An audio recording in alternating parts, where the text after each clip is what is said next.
Hello, Internet. I, like many of you, have a family and friends that I have conversations with, and we don't always agree on everything, you know?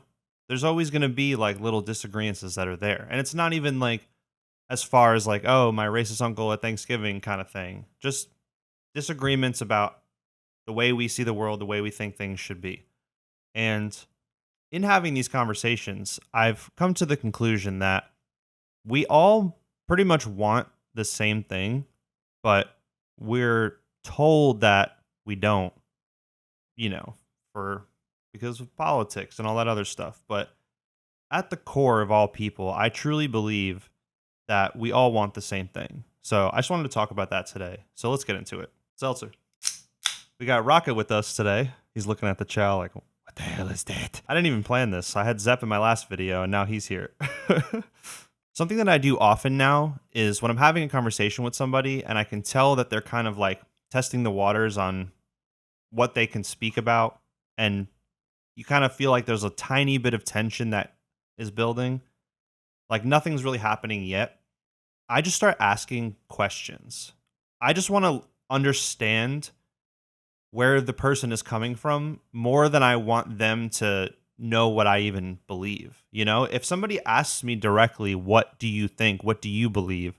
I'm going to answer honestly, but I am more interested in knowing about the reason that they believe what they believe. If you really break it down, if you're really honest with yourself and with how you converse with people, nobody wants anybody to be poor. Nobody wants anyone to be in poverty. Nobody wants anybody to get killed by the police. Nobody wants anybody to not be able to survive. Nobody wants that. And if they do want that, there's not many people that truly are like that, and those people are sick. Like they're messed up people. And I would argue that even some of those people think that they believe that, and they don't even actually believe it. But they're just so far down in a rabbit hole that they've lost perspective. But that's a whole other video, honestly. There's no like one set of questions that you can just start kind of formulaically asking in a conversation like this. You have to really think and not let your emotions get the best of you. And that's what's hard for me. And my perspective has changed on this recently, or over years, but the recent past couple years, where I'm very anti-police. I always have been. It was very obvious to me that there was a problem with the way the police carried themselves when I was young and skateboarding, and I'd be like, I'm literally doing nothing right now. And that is like nothing compared to the atrocities that the police commit, that we all know they commit. Um so I used to be very aggressive when I would communicate with the police, because from my perspective, somebody in a position of power like that, you can't respect them because they're doing something that is wrong for the reason that, it's their obligation, but it's not. You know what I mean? Like, we know now, especially now, we know that is not the case. While I'm editing this, I realized that I forgot to elaborate on this part, but basically, I'm not aggressive with the police when I'm around people anymore because I don't want to put other people at risk potentially for something that I believe and that I'm doing. So, yeah. It's really hard to convince people of anything in a conversation. Like, the goal of a conversation should never be to change the person's mind, because no one can change your mind. Like, you have to make up your own mind. And if somebody can change your mind, that's also a problem.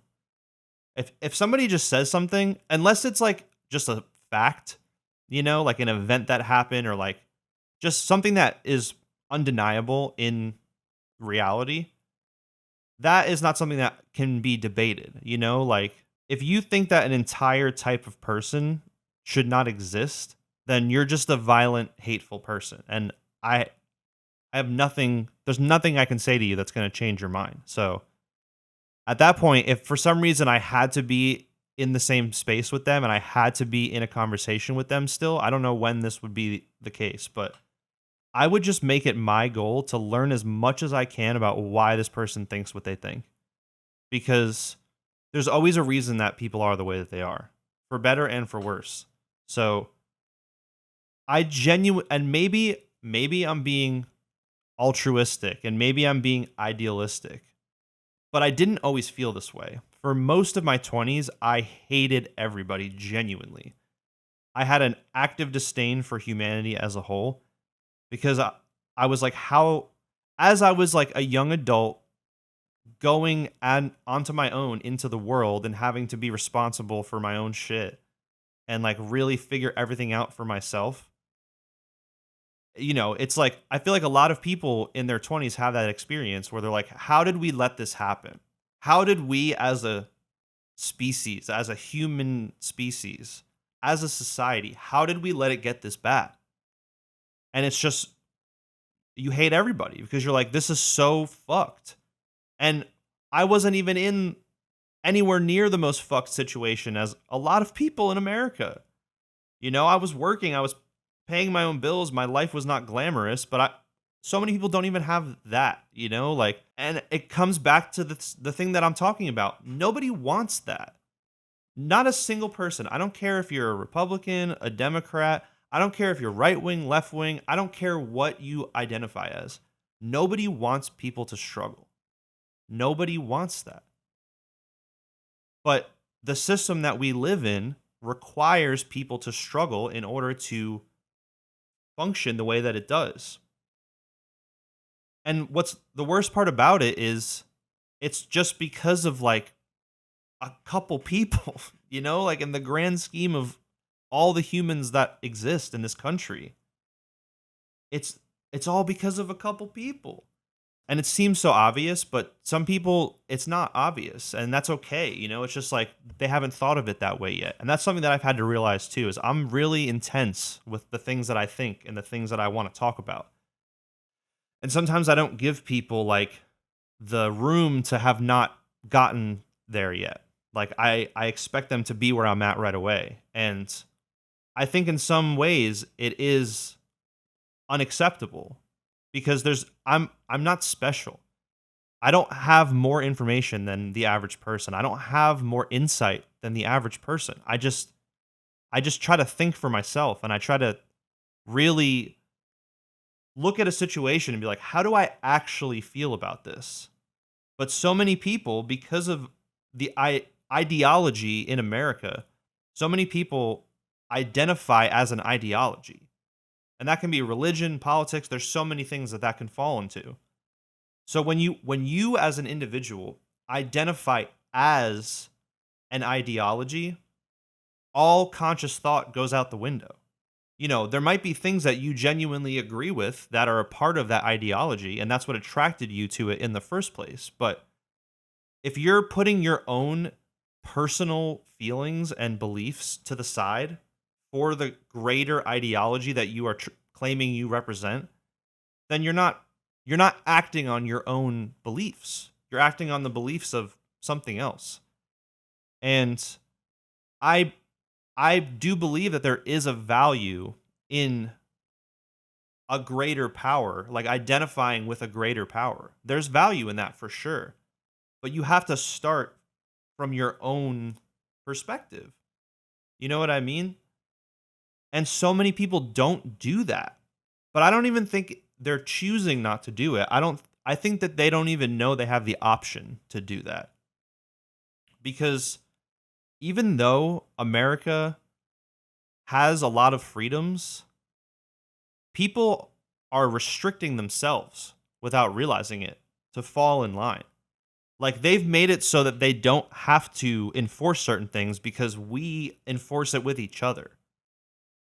And that's like, I always, this is the second time I've talked about Karen videos, but I think that's such a great example of the future of America, and not in just the sense where people's mental health is slipping, but in the sense that we're having to police each other. Or that's what people think we should be doing. That we have to be the police. You know, we have to protect this property. We have to protect this business, like we have to protect this whatever, you know? And people are just starting to police each other. So again, I'm against the police. I'm anti-cop. But even if the police disappeared today, we are all still cops in our brains. So the police state is not going to go away because there's still cops here. And I could make a whole other video about that. And honestly, I'm starting to really rant and ramble more than I normally do. Normally with my YouTube videos, I have an idea that's kind of specific, and then I just want to talk about that idea because it's something that I've been thinking about. But with this new format where I'm like recording my own videos, I'm really feeling like I'm just letting things come out more naturally. Because this is like kind of like I used to stream more and I used to be able to talk about shit on stream, but I never really figured out how to take those streams and make them into something else. Whatever. That's who cares about that. But yeah, I think that might be all I have to say for this video. Let me know what y'all think in the comments. I don't know. I don't know. See you in the next video.